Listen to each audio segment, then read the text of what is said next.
Aloha, my name is Nikki, and I'm the Executive Director of Achieve Zero. So, why do I love what I do? Well, there are so many reasons. But homelessness is one of the most complicated and complex issues that we're currently facing today. And to be able to address that with a focus on human dignity and remembering that every person experiencing homelessness has a name, has a story, has a right to be seen and heard, and to be able to be a part of that journey and pathway back to housing and sustainability is something that is so very special and very satisfying. Now, homelessness can be a very divisive issue. There are strong emotions no matter what side of the spectrum you fall on. But I think if we can all remember at the end of the day that we are one community and that we must come together and work together to end homelessness, I think we're going to come out the other side just fine.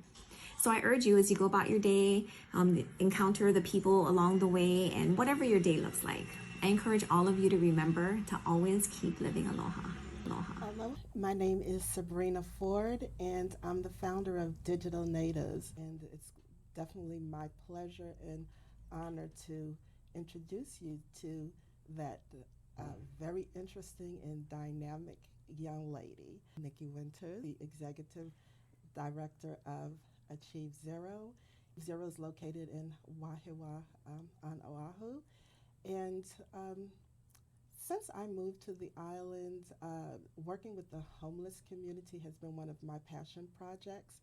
But one of the things that surprises me as I go about, when I go hoi hoi throughout the island is when I'm a cheerleader for Achieve Zero, and a lot of people really don't know what the organization is and or if they have heard the name, they don't fully understand what the organization is about. So today I'm going to introduce you to Nikki. I'm going to ask her a few questions and just kind of get her take on the organization, what they do, and where they're headed for the future. So with that being said, everyone, here's Nikki. Oh, thank you, Sabrina. It's a pleasure to be here. I think there's very little I love more than talking about the work that we do, and I think it's so very important to have open conversations about homelessness, being that it's probably the single largest crisis we're facing as a state. So I'm happy to talk story with you about the work that we do. Great. Well, one burning question that's on my mind, especially when I see what is involved with working with the homeless community, is number one, why would someone really want to get involved with it to the point where they're going to head up an agency? So share with us a little about how you got on the road to being executive director at Achieve Zero. I will start off by telling you it was certainly not in the plan, but life kind of works out that way in the very unexpected twists and turns that happen. But I grew up in a family that was very service oriented. My parents believed in giving back to community, so I knew I was always going to work in some kind of community service position or in some way to give back to society. And I went to the mainland, and then I came home. And when I came home about 14 years ago, the homelessness issue had gotten fairly bad at that point. And it certainly escalated a lot more since then. But even back then, when I came home, it had already gotten bad. And once my kids got old enough to go to school, I wanted to start volunteering my time and find somewhere to use my skill sets to volunteer. And so I heard about this organization. It had just been founded about 2 months prior to when I started volunteering with them. And I went to one of their events and, started volunteering, showing up with them. I ended up being on their board. From there, I worked in their office, became the operations manager. And about 3 years, just over 3 years, almost 3.5 years now, I've been in this position as executive director. But the reason I wanted to get into homelessness, not only was it such a major issue when I came home, but when I was growing up, I remember, my dad's a plumber, and he'd wake up very early in the morning to go to work. And he'd stop by Kenny's Drive-In. It was a landmark at Camp Shopping Center, to get coffee in the morning. And he'd always talk about this gentleman that used to sit out front and ask people for money. He was living in homelessness. And, my dad always told him he wouldn't give him money, but he'd buy him a cup of coffee and some breakfast. And it became such a ritual to the point where when that gentleman wasn't there, I distinctly remember my dad coming home and mentioning that his friend wasn't there and he hoped he was okay. And it really kind of stuck with me that, my dad had the compassion and the aloha to take a moment and to see that person as a person and not just somebody laying on the streets. And that was hugely impactful for me. So when I decided to volunteer, homelessness had become an issue, and it seemed kind of like the perfect fit for me to get into, and the rest, as they say, is history. I've been here ever since. So. Okay, Yeah. great. Well, since you have taken up the helm at Achieve Zero, what have you seen as the biggest challenge? The biggest challenge in any nonprofit is funding. That's the bottom line. Nonprofits are very resource starved, and unrestricted funds, monies that is not specific to any particular program or staff member, is like the lifeblood of any nonprofit. We need money that we can use unrestricted. And it's through no fault of anybody else's, right? Our state and city are accountable to the federal government. There's mandates and guidelines that come down with federal monies and things like that. But I believe that, as a state, there are things that we can do, that we're empowered to be able to do, to find other ways to fund nonprofits in a better way and contract nonprofits in a better way, simply because there is no nonprofit across the entire sector of social services that does not suffer from being resource starved. And nonprofits that work in this sector, we're dealing with some of the biggest problems that we face as a state, and we're doing it hugely underfunded and overwhelmed and just overworked for the most part. And again, this isn't about fault, but funding is always a problem for nonprofits. And I really, this year, have been focusing on trying to advocate how we can better contract and better support our nonprofits so that we can be more impactful in the work that we do out in the communities. Okay. Yeah, in the work that we do out in the communities. Okay. Yeah. Sounds good. Wow. Yeah, funding, that's it's almost becoming a dirty word in a sense, Yes. And then having to, to compete for the available funding. Yeah. So one of the things that I hear a lot, and it kind of surprised me, especially, being in the Aloha state, is how a lot of people perceive the homeless. So could you speak to that to kind of help educate us on what the different faces of being houseless really means, especially here in Hawaii? Yeah, that's a very emotional topic when you talk about homelessness, right? Homelessness is such a emotional issue. It doesn't matter where on the spectrum you fall, everybody feels strongly about it. And the fact is, every single person in the entirety of the state of Hawaii is affected by homelessness in some way. Whether you're a service provider, a government worker, a community member, business owner, those experiencing homelessness, right? Homelessness impacts everybody in some way. And I think that sometimes because the problem has gotten so exponentially big, and there's a lot of fear in communities about how much worse it's going to get and if anybody has a solution to it, that I think people get angry and get frustrated, understandably so, because communities deserve to feel safe, right? People deserve to feel safe in their communities. Exactly. And but on the same note, I kind of like to remind people that we're talking about human beings, living in the streets. And when I have conversations, I like to ask people to remember that although there is crime and substance abuse and mental health issues in those experiencing homelessness, they don't own those issues, right? There are people that are housed that have mental health issues, that abuse drugs, that commit crimes. I know people that commit crimes that live in homes.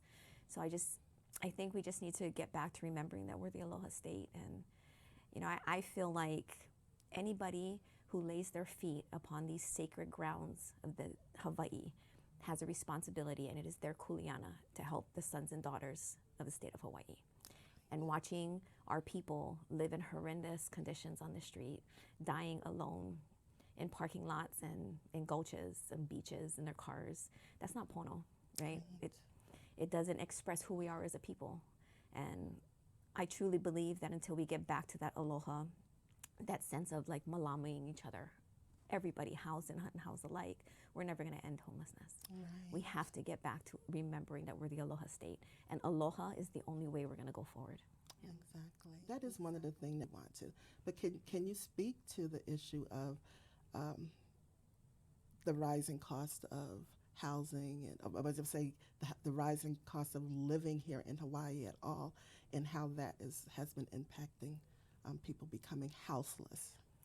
Yeah, I'm not a housing expert on housing affordability or housing policy or anything like that, but just in the work that we do, I can tell you that the high cost of living here in Paradise directly impacts the increase in houselessness that we're seeing. we have our older community members like kupuna that are on fixed income, right? They're getting $776 a month or something like that.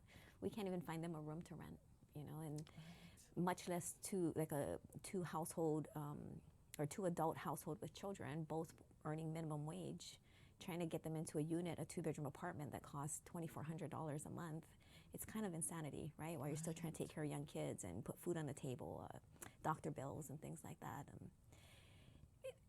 I think that's part of what makes homelessness such a difficult issue because so many things feed into it. It's not just a lack of affordable housing. It's a lack of a living wage. It's our lacking education system, our lacking healthcare system, our judicial system, right? We have people that are being given parole and getting out of jail directly to streets, right? And again, it's not anybody's fault. It's just our entire system is kind of overtaxed, and we really need to just sit down and come together and start having conversations on better ways to do things. We've been doing the same thing for the last 2.5 decades, and the problem just gotten worse. Right. It's time to stop, step back, admit that we're not doing it right, and reassess the systems that are in place because the solutions aren't keeping up with the rise of the problem. Right. And the way contracts are being done right now, it's really just managing homelessness. It's not ending homelessness. And I fear that we're going to get to a critical point because right now, we still have federal CARES monies that are being, subsidies are being paid to help families and households stay in their homes. But that emergency money is not going to last forever. Right. When that money stops, and these households can't afford to pay the rent on their own, what happens then? They're going to become my clients. And I think we just really need to stop and ask ourselves, what are we really doing and what can we do better to serve our people, housed and unhoused alike? Because our housed people live in the communities too, right? So it's about helping everybody, housed and unhoused. Exactly. Well, so far you spoke about the challenges to the funding issue, but one thing that I've seen, especially, being a volunteer with homeless agencies, is the thankless and hard job of the outreach workers. So could you kind of speak a little bit about what it is like for a day in the life of an outreach worker with Achieve Zero? Man, if I had the ability to give out gold stars to every outreach person that works in this field, I would, because it is such a tough job. It's not only is it a job that you're underpaid for and you're overwhelmed and worked in, it's emotionally and mentally taxing because at our agency, every time we hire somebody, I tell every new staff member, hey, I want to offer you the job, but I need you to understand that excellence is the only bar here because mediocrity is not going to end homelessness. We're at such a critical point. You have to deliver services at a level of excellence to move the needle even a little bit.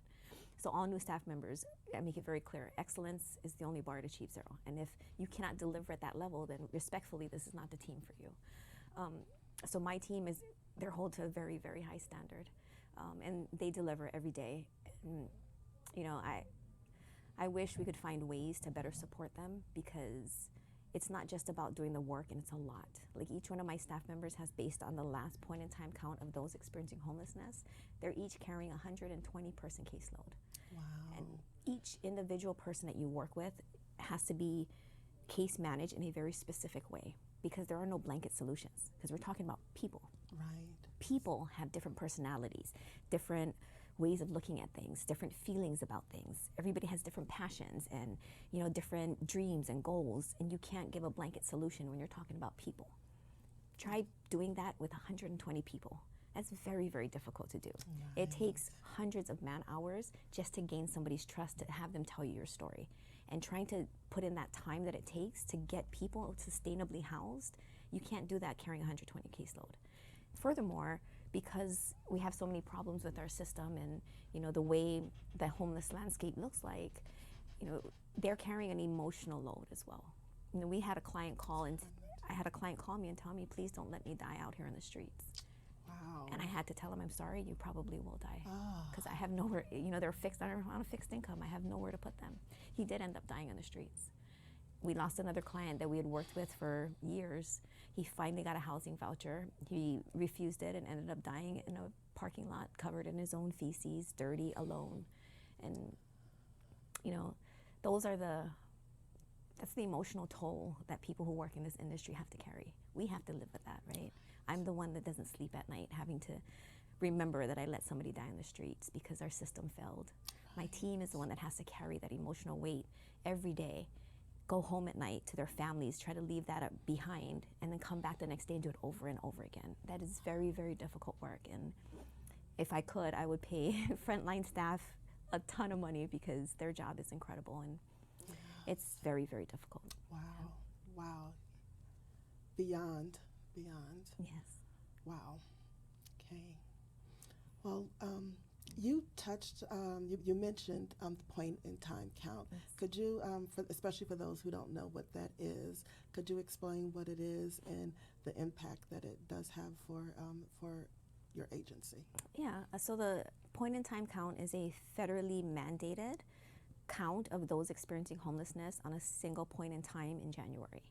Now, it's required, every state nationwide is required to do one. And what that does is it informs the federal government on trends in homelessness in different states and cities and counties. It also informs how they disperse monies, federal monies, to who needs help the most and things like that. But it also, for us, informs how our programs are doing. So it's just a snapshot, and there's other data that gets pulled into the final report. But at least it gives us an idea of how many people are out on the streets. Right. Year upon year, every year that we do it. So. Right. Well, a little known fact about me to some of my friends, I'm a numbers freak. So I love reading reports. I love looking at numbers. And when the numbers came out for the point in time count, I was very surprised by what I felt were low numbers. And I'm sure there are a few factors that play into that. But I used to do, I did census years ago. And I do know that sometimes people avoid it because they think it's like the government is out to get them. What would you say to, especially for someone who's out there and they kind of play hide and seek when it's time for point in time, what would you say to kind of encourage more people to be open about just saying, you know, this is your chance to have your voice and just come out and speak? So what would you say? Yeah, that's a very difficult question. Just not the question that's difficult, but how to answer it. Just because when you're talking about those experiencing homelessness and who've been on the streets for a long time, there's a lot of trauma that comes with that, right? Working in or being kind of shuffled through a system over and over again is very traumatizing. And you know, say we have a client after a couple years finally says, yes, I'm ready for change. So we were like, okay, we get them into shelter. But from the shelter, we don't have available housing inventory, or there's not enough vouchers to go around for subsidy. So they sit in a shelter, which emergency shelters are just that, right? For emergencies, they're not meant to have extended stays. But if there's nowhere for them to go, eventually they're just like, I'm tired of waiting. They end up back on the streets. And then we go encounter them again. We're like, hey, what happened? They're like, oh, I was stuck there. So, you know, I figured I might as well just come out because there's no rules. In the shelter, there's rules, right? So they might as well just go back to the streets, and a lot of them do. And then we keep cycling them back in, and there's no getting out of that cycle because we have no housing inventory, right? So there's nowhere for them to go. But because of that, they're traumatized over and over again, and finally they get to the point where they're just like, why would I even want to try with you? Right. And that's where, when we do the point in time count, a lot of the people are, you know, they disappear. They don't want to participate because they're just tired of being failed by the system over and over again. Understandable. Yeah, no, it is understandable. And again, it's nobody's fault. It's just we have to come together because we know it's broken. We just got to fix it. It's not about whose fault it is. It's not government's fault. It's not, you know, service providers' fault. It's not the fault of people experiencing homelessness. It just is at this point. And we have to stop looking at it as who can we blame for this problem, and start looking at it as how can I help, and how can I step up in my community to help fix the problem so my brothers and sisters aren't dying on the streets every year. But what we try to do is, prior to the point in time count, you know, our team goes out and we talk to our clients.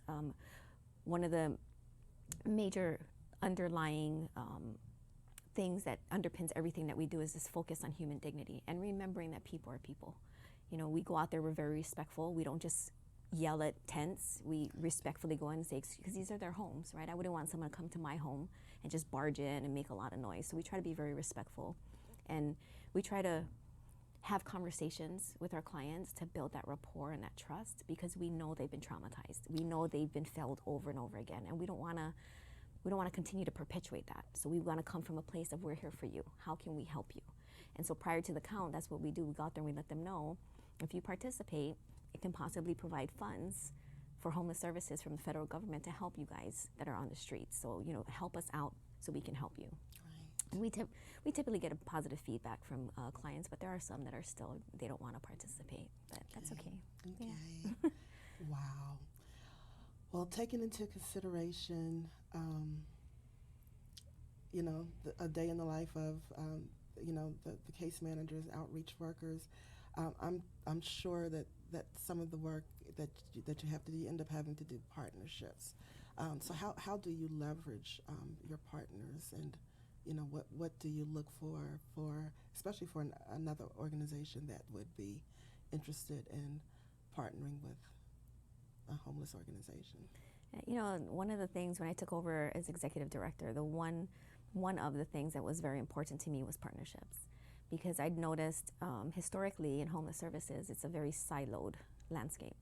You know, a lot of people are working in their own silos and not really having open conversations with other organizations, with government, you know, things like that. And it's gotten better, a lot better over the years. But when I took over, because I saw and I experienced how limiting it is when people can't work together, and how impactful it is to make things even harder in an already hard landscape that we work in, making sure that we had partners was very important. So I made it very clear that I will work with anybody in service to our people. I'm not territorial. I'm not like, hey, those are my clients. You know, the way I look at it is, the more people that are helping this one person, the better chance we have of getting that one person off the streets for good. So we have a ton of partners in the community, from government to first responders to other organizations and nonprofits, and I wouldn't have it any other way. Okay, yeah. Outstanding. Okay, so with a small staff, I know with a lot of organizations, volunteers are the lifeblood of getting things done.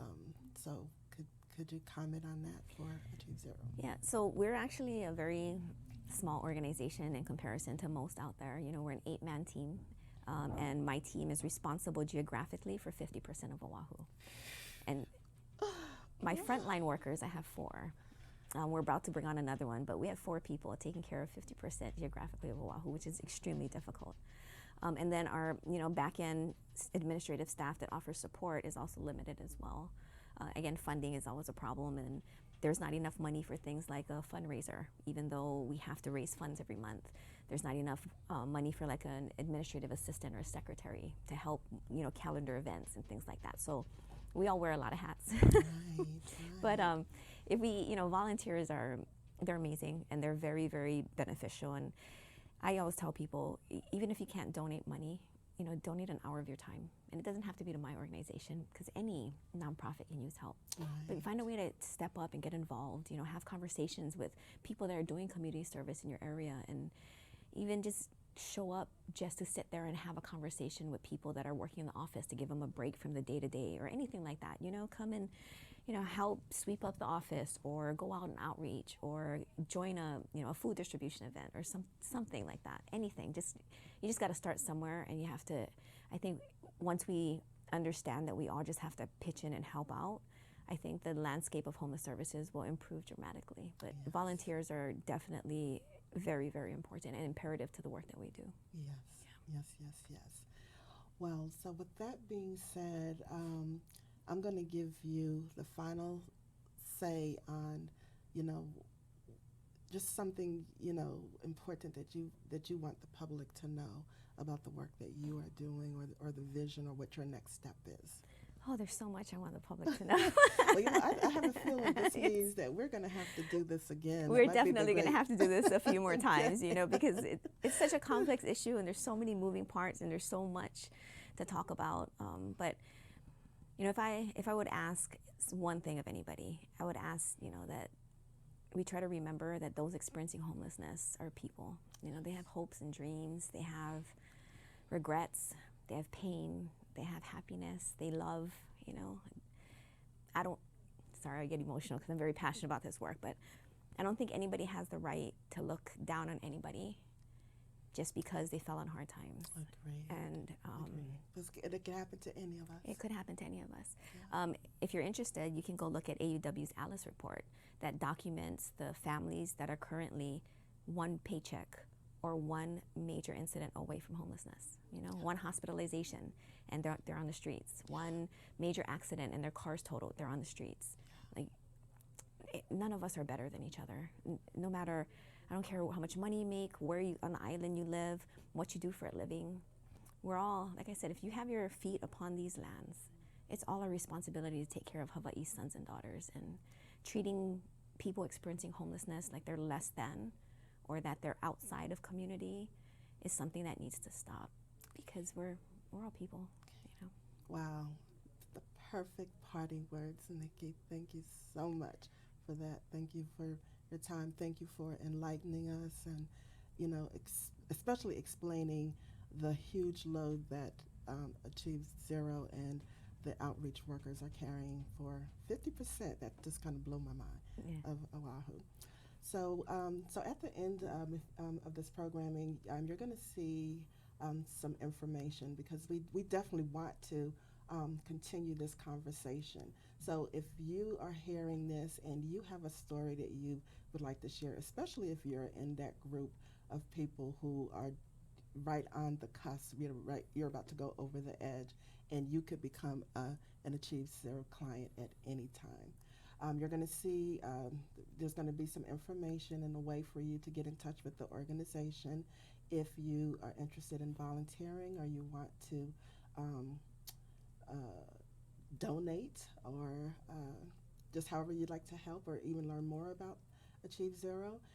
Please you can either scan that QR code that you're going to see to help us, or if you are someone who is in need of help, you're going to see a barcode where you can request help.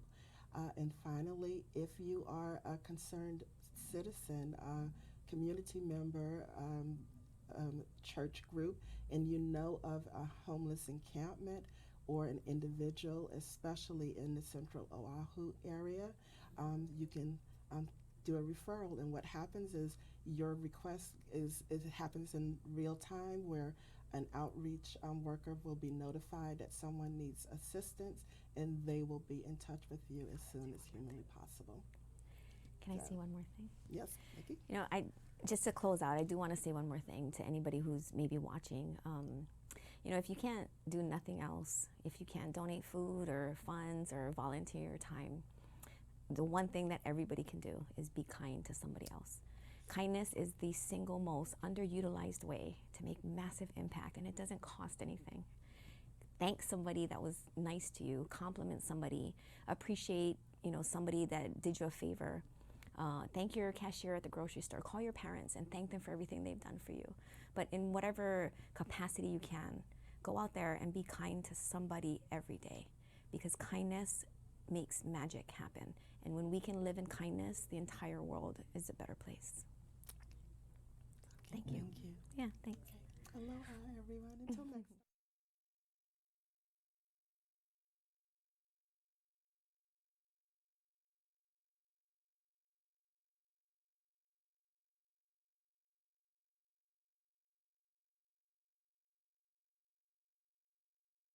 time.